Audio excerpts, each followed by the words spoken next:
Bismillahirrahmanirrahim. Assalamualaikum warahmatullahi wabarakatuh. Selamat pagi, siang, sore, malam bagi kita semua. Alhamdulillah jumpa lagi dengan saya Gunarno di channel Teman Guru. Pada kesempatan kali ini kita akan bahas tentang konsep dasar pembelajaran. Baik, selanjutnya saya akan perkenalkan diri saya, terutama bagi yang belum kenal. Nama saya Gunarno, silahkan panggil saya Mas Gun. Saya Wideiswara Ahmadiyah di Balai Diklat Keagamaan Medan sejak tahun 2010 hingga sekarang. Saya tinggal di Tembung, tepatnya Jalan Terusan Dusun 2, Bandar Setia, Kecamatan Percut Setuan, Deli Serdang. Nomor HP 0813 62833827, kemudian email aktif saya narnowibdkmdn@gmail.com. Pendidikan terakhir saya di S2 Pendidikan Biologi Universitas Negeri Medan. Alhamdulillah saya aktif melakukan pembinaan dan peningkatan kompetensi guru, dan saya diberikan amanah menjadi asesor Badan Akreditasi Nasional untuk sekolah dan madrasah Provinsi Sumatera Utara.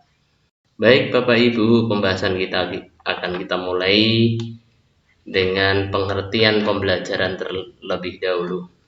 Secara terminologi Bapak Ibu, perencanaan pembelajaran terdiri dari dua kata ya, perencanaan dan pembelajaran. Selanjutnya Bapak Ibu, coba akan kita bahas pertama tentang perencanaan. Apa itu pengertian dari perencanaan? Perencanaan sendiri berasal dari kata rencana, yaitu pengambilan keputusan apa yang harus dilakukan untuk mencapai tujuan. Eli 1979 juga mengatakan bahwa perencanaan itu sebenarnya sebuah proses dan cara berpikir untuk menciptakan hasil yang diinginkan. Kemudian Kaufman 1972 mengatakan perencanaan itu sebagai proses menetapkan kemana kita harus pergi, terus bagaimana sampai ke tempat tersebut dengan efektif dan efisien. Nah, begitu. Itu pendapat Kaufman. Kemudian menurut Terry 1993, perencanaan adalah penetapan pekerjaan bersama untuk mencapai sebuah tujuan yang ditentukan. Nah, dari pendapat tersebut mungkin bisa kita rangkum bahwa perencanaan itu suatu proses berawal dari cara berpikir dan menjadi rencana yang ditetapkan dan dilaksanakan untuk mencapai tempat atau tujuan yang ditentukan. Selanjutnya Bapak Ibu, dari pendapat para pakar tersebut juga bisa kita lihat unsur-unsur perencanaan itu sendiri. Yang pertama, perencanaan itu tentunya harus ada tujuan yang ingin dicapai atau tempat yang akan dicapai. Kemudian yang kedua, unsur kedua adalah strategi untuk mencapai tujuannya itu seperti apa. Jadi harus ada strateginya di dalam perencanaan itu. Kemudian selanjutnya adalah sumber daya yang dapat mendukung untuk mencapai tujuan itu apa, seperti apa, kan begitu. Selanjutnya tentunya ada implementasi setiap keputusan. Jadi keputusan menentukan tujuannya seperti apa, kemudian strateginya seperti apa, kemudian sumber dayanya seperti apa, supaya rencananya itu bisa terrealisasi dengan baik. Selanjutnya Bapak Ibu, kita bahas tentang pengertian pembelajaran. Jadi menurut pakar Gagne 1977 mendefinisikan bahwa pembelajaran itu adalah seperangkat peristiwa-peristiwa eksternal yang dirancang untuk mendukung proses belajar yang bersifat internal. Sedangkan Curie 1986, pembelajaran itu suatu proses di mana lingkungan seorang dikelola secara sengaja untuk memungkinkan ia turut dalam tingkah laku tertentu. Nah, sedangkan Undang-Undang Sistem Pendidikan Nasional kita nomor 20 tahun 2003 mendefinisikan pembelajaran adalah proses interaksi antara peserta didik dengan pendidik dan sumber belajar pada suatu lingkungan belajar. Nah, dari pendapat pakar dan juga regulasi yang ada, kita bisa definisikan bahwa pembelajaran itu adalah suatu interaksi kerjasama antara pendidik dan peserta didik dengan memanfaatkan segala sesuatu yang ada, baik dalam diri maupun dari luar diri, dengan maksud agar tujuan pembelajaran yang telah ditentukan dapat tercapai. Jadi itu pengertian dari pembelajaran, Bapak Ibu. Nah, kemudian dari dua terminologi tersebut, yaitu perencanaan dan pembelajaran, bisa kita simpulkan bahwa pengertian perencanaan pembelajaran adalah suatu keputusan yang ditetapkan untuk dilakukan dalam sebuah pembelajaran agar tujuan yang telah ditentukan dapat tercapai. Selanjutnya Bapak Ibu, setelah kita bahas tentang definisi perencanaan pembelajaran, kita akan bahas tentang dasar perlunya perencanaan pembelajaran. Yang pertama, bahwa desain pembelajaran harus mengacu pada tujuan pembelajaran yang jelas. Jadi Bapak Ibu, semua kegiatan belajar mengajar kita nanti harus memiliki tujuan pembelajaran yang jelas. Selanjutnya, desain pembelajaran dirancang dengan pendekatan sistem.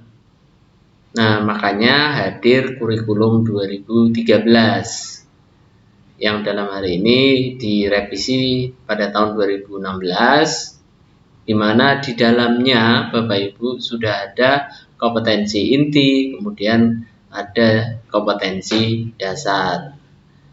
Nah, dengan kompetensi dasar itulah Bapak Ibu nanti diberikan kewenangan oleh pemerintah untuk menyusun indikator pencapaian kompetensi. Kenapa Bapak Ibu diberi kewenangan? Karena Bapak Ibu lah yang ada di sekolah kita masing-masing yang berbeda-beda, sehingga indikator pencapaian kompetensi tersebut harus disesuaikan dengan kondisi daerah, kemudian kondisi sekolah kita. Demikian juga harus disesuaikan dengan karakteristik siswa-siswa kita, Bapak Ibu.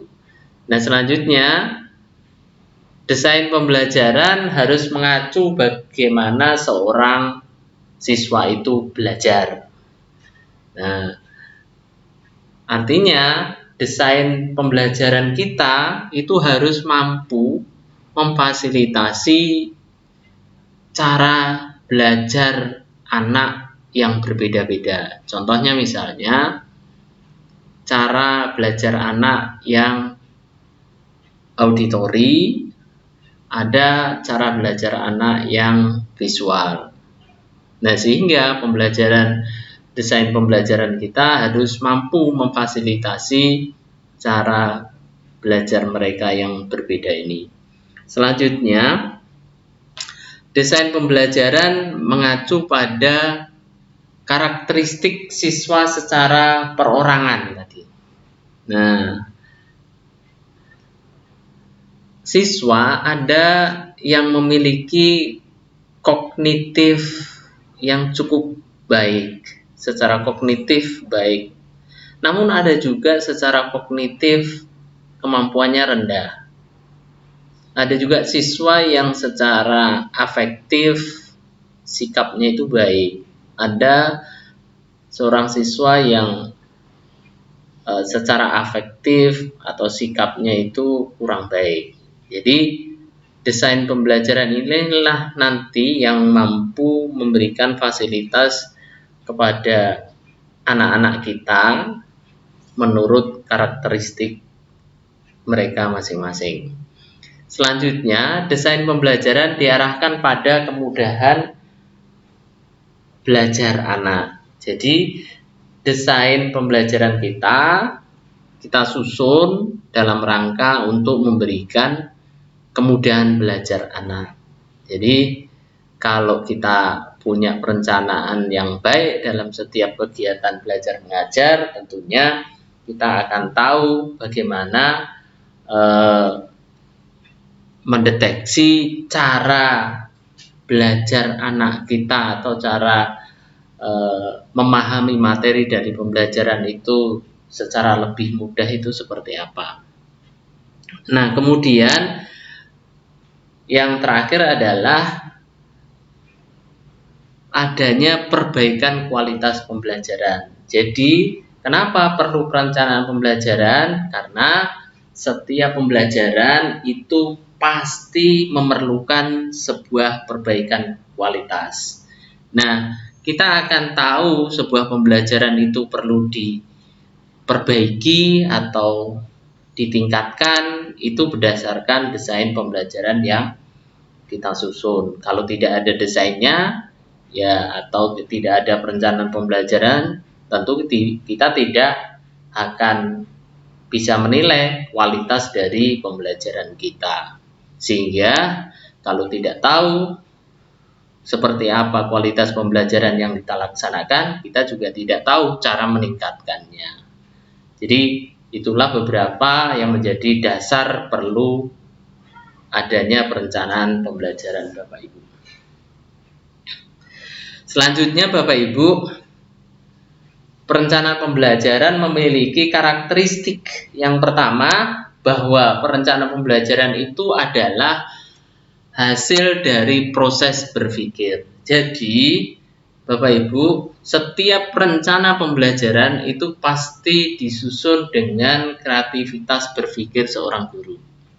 Karena di situ nanti ada penentuan tujuan, kemudian ada penentuan strategi untuk mencapai tujuan tersebut, ada penentuan sumber daya, atau misalnya dalam pembelajaran adalah media yang digunakan untuk mencapai tujuan pembelajaran tersebut. Jadi praktis bahwa perencanaan pembelajaran itu adalah hasil dari proses berpikir. Itu ciri khas atau karakteristik dari perencanaan pembelajaran. Selanjutnya, perencanaan pembelajaran disusun untuk mengubah perilaku siswa sesuai dengan tujuan yang ingin dicapai. Bahwa perencanaan pembelajaran Bapak Ibu memiliki tujuan, tujuannya tentunya adalah merubah siswa atau perilaku siswa yang dari tidak tahu menjadi tahu setelah dilaksanakan kegiatan belajar mengajar. Selanjutnya, karakteristik perencanaan berikutnya adalah bahwa perencanaan pembelajaran berisi tentang rangkaian kegiatan yang harus dilaksanakan untuk mencapai tujuan. Ada rangkaian-rangkaian kegiatan dalam perencanaan pembelajaran itu.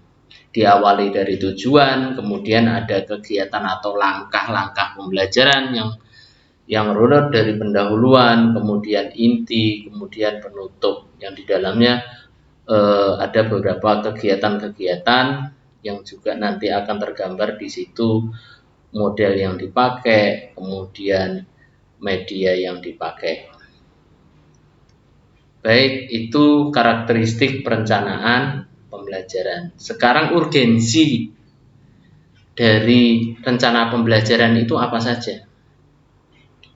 Jadi urgensi dari perencanaan pembelajaran adalah yang pertama menunjukkan arah tujuan pembelajaran. Jadi setelah kita tahu, kita susun tujuan pembelajaran dari awal, sehingga dengan perencanaan yang jelas nanti akan menuju ke tujuan tersebut secara benar atau dengan arah yang benar. Selanjutnya, dengan adanya perencanaan pembelajaran, Bapak Ibu, kita bisa memprediksi apa yang akan terjadi dalam pembelajaran. Apakah pembelajaran ini nanti akan statis atau dinamis, seperti apa nanti bisa kita prediksi. Kenapa? Karena sudah di dalam perencanaan pembelajaran sudah ada langkah-langkah pembelajaran yang sudah tergambar kira-kira seperti apa perjalanan proses kegiatan belajar mengajar nanti kita di kelas. Nah, kemudian urgensi dari perencanaan pembelajaran berikutnya adalah menentukan cara terbaik mencapai tujuan pembelajaran. Berikutnya, perencanaan pembelajaran itu penting karena kita bisa menentukan skala prioritas kegiatan pembelajaran, Bapak Ibu. Jadi di dalam perencanaan pembelajaran nanti bisa kita susun kegiatan pembelajaran yang mana duluan, yang mana belakangan. Kemudian mana yang perlu porsi waktu yang banyak, mana yang perlu porsi waktu yang sedikit. Jadi berdasarkan itulah nanti akan diberikan skala-skala prioritasnya. Selanjutnya, Bapak Ibu, pentingnya perencanaan pembelajaran adalah kita bisa menentukan standar kualitas pembelajaran. Jadi dengan penilaian, dengan assessment, kita nanti akan tahu ketercapaian kompetensi anak, kemudian respon anak terhadap kegiatan belajar mengajar yang kita laksanakan saat itu. Apakah mereka senang atau tertarik atau kurang senang atau tidak menarik, begitu. Nanti dari situ kita bisa melihat mana yang perlu ditingkatkan kualitasnya. Jadi itu urgensi dari perencanaan pembelajaran, Bapak Ibu. Kemudian fungsi dari perencanaan pembelajaran yang pertama adalah fungsi kreatif, Bapak Ibu. Jadi di dalam menyusun perencanaan pembelajaran nanti pasti akan ada umpan balik untuk meningkatkan atau memperbaiki sebuah pembelajaran. Jadi kalau misalnya nanti umpan baliknya itu misalnya kurang berhasil untuk mencapai kompetensi anak-anak misalnya, jadi guru pasti akan memikirkan bagaimana caranya pembelajaran ke depan bisa disusun menjadi lebih baik supaya bisa mencapai indikator pencapaian kompetensi. Jadi ini secara otomatis akan mendorong guru menjadi lebih kreatif. Jadi itu fungsi kreatif. Kemudian fungsi inovatif. Jadi Bapak Ibu, setiap pembelajaran yang direncanakan nanti bisa akan meningkatkan inovasi seorang guru dalam membuat, misalnya kalau mampu bisa membuat model pembelajaran, kemudian atau membuat media pembelajaran supaya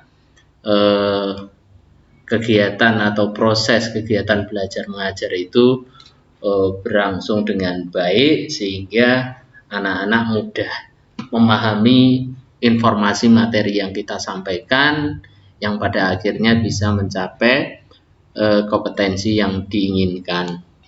Kemudian fungsi selektif, yaitu dengan perencanaan pembelajaran ini kita bisa menseleksi model mana yang cocok kita buat untuk kelas tertentu misalnya, model mana yang cocok untuk materi-materi tertentu, begitu. Demikian juga media yang kita pilih, mana yang cocok untuk pembelajaran A, untuk materi pembelajaran B misalnya. Jadi dari sini kita bisa menseleksi model atau media pembelajaran yang kita gunakan. Itu contoh dari fungsi selektif. Fungsi selanjutnya adalah fungsi komunikatif, Bapak Ibu. Apa maksudnya? Perencanaan pembelajaran akan bisa memberikan panduan yang jelas atau arah yang jelas bagi si guru untuk melaksanakan kegiatan belajar mengajar. Untuk siswa gimana? Untuk siswa mereka bisa tahu apa tujuan pembelajarannya. Kemudian untuk kepala madrasah seperti apa? Dengan perencanaan pembelajaran, kepala madrasah akan tahu seperti apa kinerja kita. Kemudian untuk fungsi komunikatif juga ini biasanya juga sering terjadi ya di sekolah atau di madrasah. Misalnya si pengampu guru tidak bisa hadir karena berhalangan sehingga tidak bisa mengajar di jam tersebut, misalnya tentunya digantikan dengan guru yang lain.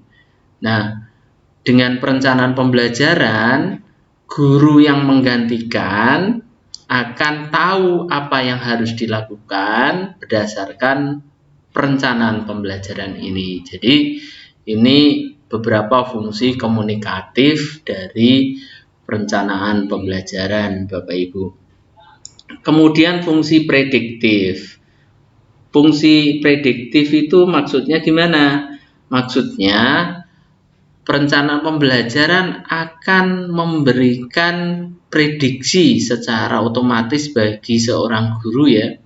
Kira-kira kesulitan apa yang akan terjadi dalam kelas. Misalnya di dalam perencanaan pembelajaran disusun misalnya kegiatan diskusi dengan berkelompok dengan jumlah misalnya 10 orang, kira-kira ini susunan tempat duduknya seperti apa gitu, bisa diprediksi dari awal. Kemudian nanti kira-kira kendala yang akan terjadi itu seperti apa, nanti bisa diprediksi lebih dini, Bapak Ibu. Itu fungsi prediktif. Kemudian fungsi akurasi.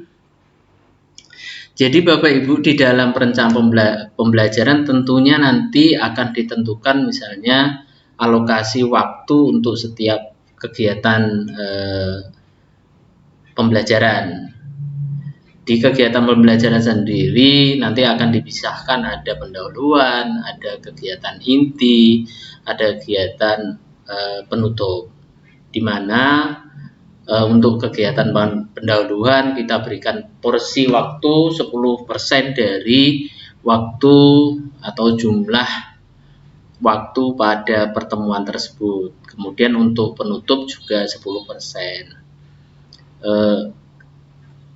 Sehingga untuk kegiatan inti itu 80%. Nah, itu bisa dirinci pada setiap kegiatan-kegiatan pembelajaran kita, sehingga nanti perencanaan pembelajaran akan memiliki akurasi itu dari sisi waktu. Kemudian fungsi berikutnya adalah fungsi pencapaian tujuan. Jadi kegiatan belajar mengajar kita itu tidak lagi try and error begitu Bapak Ibu, atau mengambil untung-untungan. Jadi dengan perencanaan pembelajaran ini memberikan arah yang jelas dalam rangka untuk mencapai tujuan. Jadi kalau misalnya belajarnya atau proses belajarnya itu sudah sesuai dengan perencanaan pembelajaran dan berjalan dengan baik, kemudian model yang dipilih cocok, media yang dipilih cocok, kemungkinan terbesar adalah anak-anak bisa mencapai indikator pencapaian kompetensi dengan baik. Kemudian yang terakhir adalah fungsi kontrol Bapak Ibu. Dengan hasil pembelajaran tentunya kita bisa menjadikan dasar untuk pengembangan program pembelajaran berikutnya. Nah, kalau banyak yang tuntas, tentunya kita bisa memberikan penilaian bahwa media kita cocok, kemudian model yang kita pilih cocok, kemudian pemilihan materinya juga baik begitu. Tapi kalau sebaliknya berarti harus difikirkan cara lain atau model lain atau media lain supaya bisa pembelajaran berjalan dengan baik untuk bisa mencapai sebuah tujuan yang diinginkan. Nah, itu sebagai fungsi kontrol, karena di akhir dari sebuah perencana pembelajaran tentunya ada penilaian. Nah, penilaian itulah yang menjadi kontrol kita keberhasilan sebuah kegiatan pembelajaran. Baik, selanjutnya Bapak Ibu, apa manfaat dari perencanaan pembelajaran itu? Nah, melalui proses perencanaan yang baik, tentunya kita akan terhindar dari keberhasilan yang bersifat untung-untungan yang tadi saya sampaikan di awal tadi. Jadi kalau berhasil tentunya berhasil karena perencanaan yang baik. Kalau tidak berhasil berarti perencanaan kita yang perlu disempurnakan. Jadi seperti itu. Kemudian manfaat yang berikutnya adalah sebagai alat untuk memecahkan masalah. Jadi dengan perencanaan pembelajaran Bapak Ibu kita akan tahu masalah-masalah yang muncul, dan kemudian nanti kita bisa memberikan tindakan apa yang bisa memecahkan masalah tersebut. Kemudian manfaat berikutnya adalah untuk menggunakan berbagai sumber secara tepat. Jadi Bapak Ibu, tidak jarang seorang guru itu akan kesulitan menentukan sumber belajar yang tepat, atau bahkan misalnya media belajar yang tepat begitu. Padahal sebenarnya sumber belajar itu ada di hadapannya begitu kan. Media pembelajaran sebenarnya murah dan bisa didapatkan di sekitarnya. Tapi karena tidak ada perencanaan pembelajaran yang jelas sehingga dia akan kebingungan atau kesulitan menentukan sumber belajar atau media belajar yang tepat. Jadi dengan perencanaan pembelajaran tentunya media pembelajaran, sumber belajar itu akan difikirkan terlebih dahulu sebelum melaksanakan proses kegiatan belajar mengajar, sehingga kita akan terbiasa menggunakan sumber belajar yang baik atau yang tepat Bapak Ibu. Kemudian manfaat berikutnya adalah perencanaan akan dapat membuat pembelajaran berlangsung secara sistematis. Pasti dengan rencana yang baik tentunya pelaksanaan pembelajaran itu akan berlangsung secara baik, dari awalnya seperti apa, berikutnya seperti apa prosesnya, dan seterusnya itu akan berlangsung secara sistematis. Berikutnya ada beberapa kriteria penyusunan perencanaan pembelajaran Bapak Ibu. Yang pertama adalah signifikansi.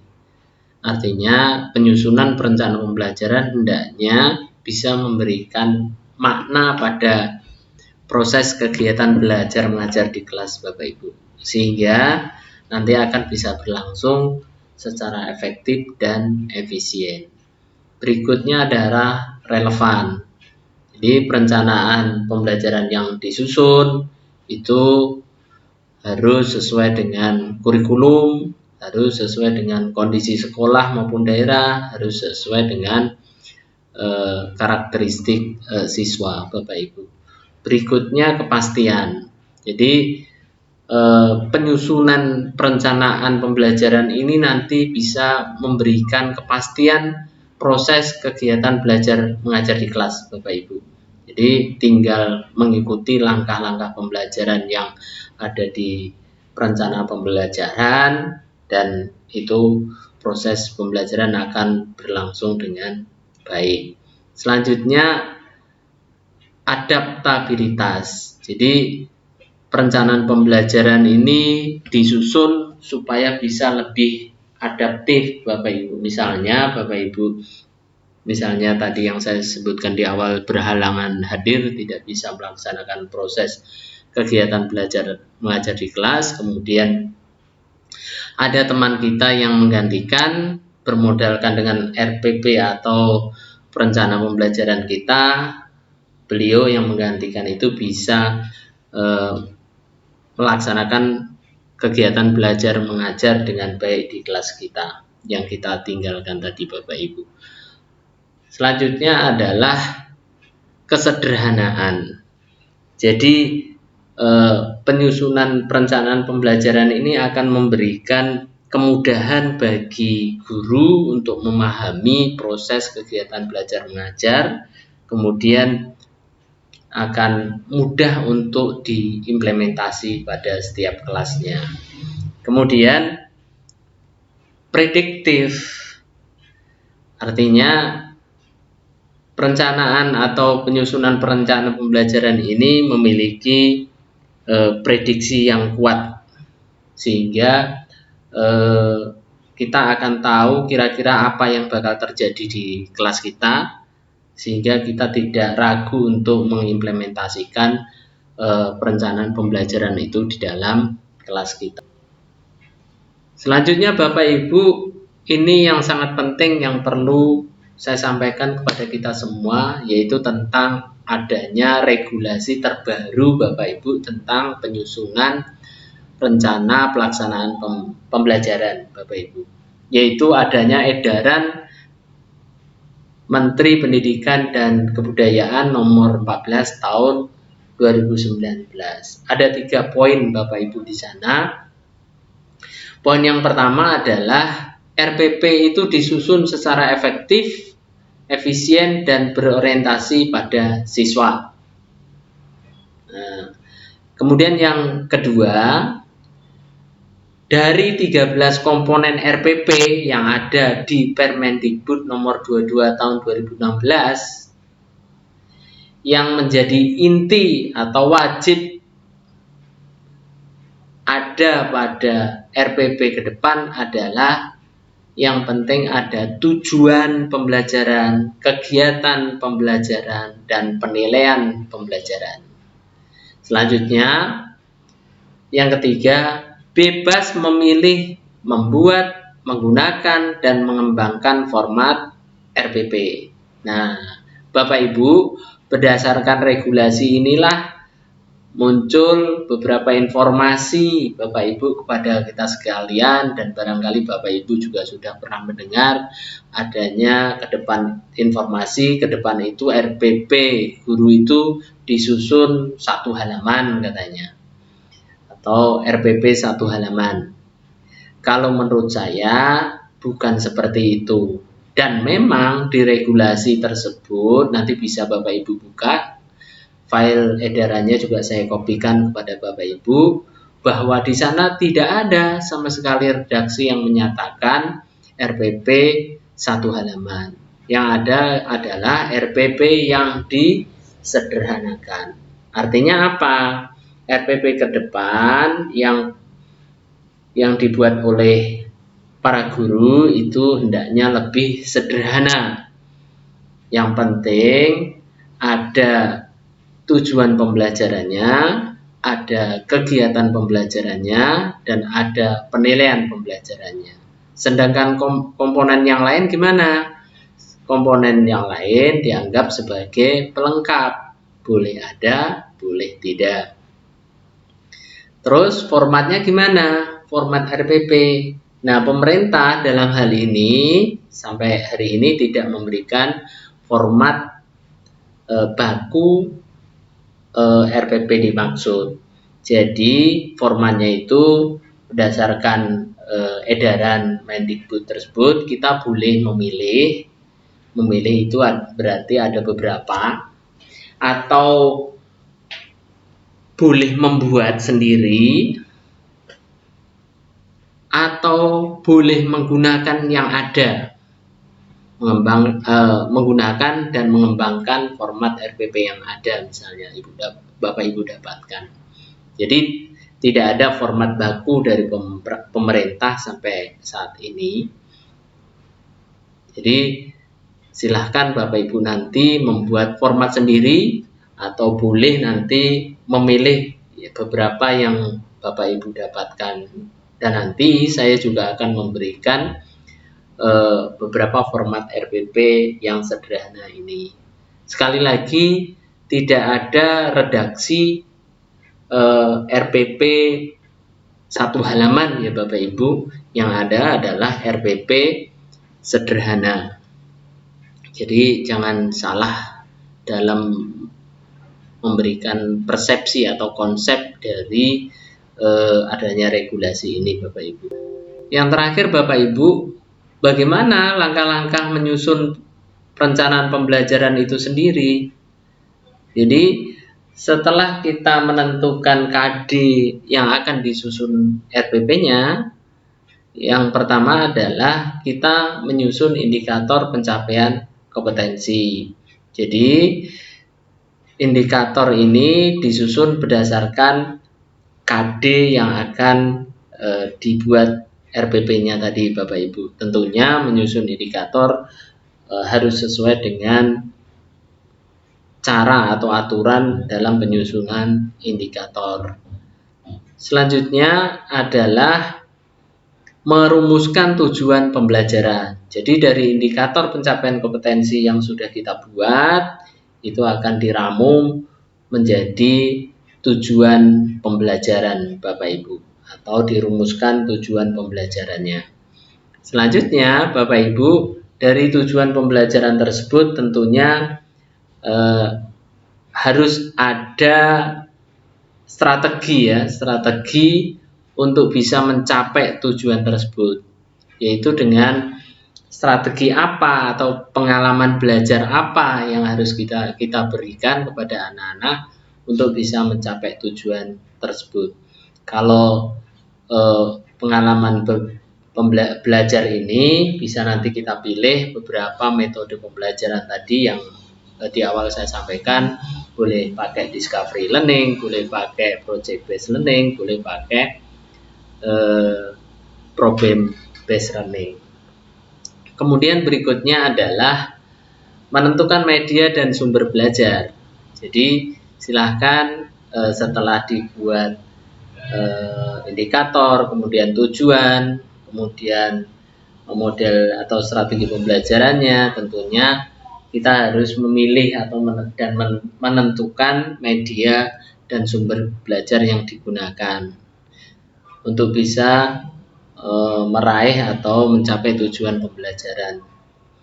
Kemudian menyusun kegiatan belajar mengajar. Kegiatan belajar mengajar ini nanti disusun dalam 3 kelompok. Yang pertama kegiatan pendahuluan, yang kedua kegiatan inti, yang ketiga kegiatan penutup.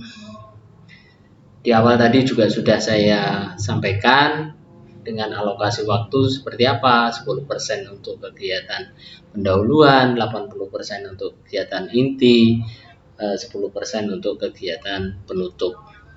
Selanjutnya setelah kegiatan pembelajaran tentunya yang terakhir adalah penilaian. Harus kita susun teknik penilaiannya apa, instrumennya seperti apa. Jadi itu langkah-langkah dari penyusunan perencanaan pembelajaran itu sendiri Bapak Ibu. Nanti akan lebih jauh bisa kita diskusikan di dalam materi penyusunan indikator, kemudian maksudnya penyusunan indikator pencapaian kompetensi, kemudian nanti penyusunan perencanaan pembelajaran itu sendiri. Demikian juga nanti akan kita bahas khusus materi tentang penilaian atau penyusunan indikator penilaian pembelajaran. Jadi itu yang bisa kita sampaikan atau bisa kita bahas pada kesempatan hari ini. Nah, untuk melatih kita, untuk tugas kita hari ini adalah silahkan membuat peta konsep sederhana yang menarik tentang materi yang kita pelajari tadi atau kita bahas tadi. Boleh dengan Microsoft Word, boleh juga PowerPoint. Kalau Word juga cukup 1 halaman, kalau PowerPoint juga cukup 1 slide saja Bapak Ibu. Demikian yang bisa kita sampaikan pada kesempatan hari ini, mudah-mudahan bermanfaat. Mohon maaf atas segala kekurangan. Billahi taufiq wal hidayah. Assalamualaikum warahmatullahi wabarakatuh.